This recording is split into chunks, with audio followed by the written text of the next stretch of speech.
Distraction is at the core of our inability to heal. It's what allows us to avoid that place within us where we're feeling vulnerable and hurt.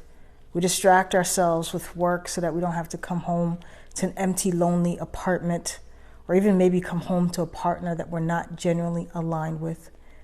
We distract ourselves with possibly one-night stands, regular hookups, and false sense of intimacies so our shells remain hardened. We distract ourselves with friends and weekend brunches so that we don't have to address the traumas that happen in our childhoods, all plastered with fake smiles that show the world that we're fine, everything's okay.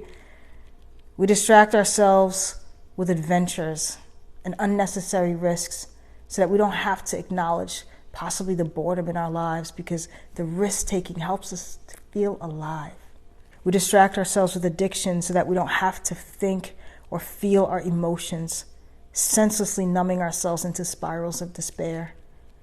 We're distracted by hate and man-made divisions. We distract ourselves by attempting to fix and heal someone else's pain while what we're experiencing doesn't receive proper acknowledgement. We don't heal from emotional wounds because we distract ourselves from the fact that these wounds are so open and vulnerable. Distraction is our way of avoiding pain.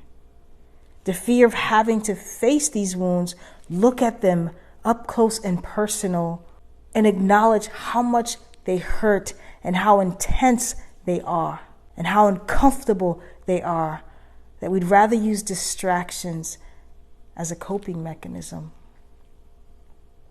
But in doing so, we also avoid the joy that comes from feeling our emotions fully without shame or judgment.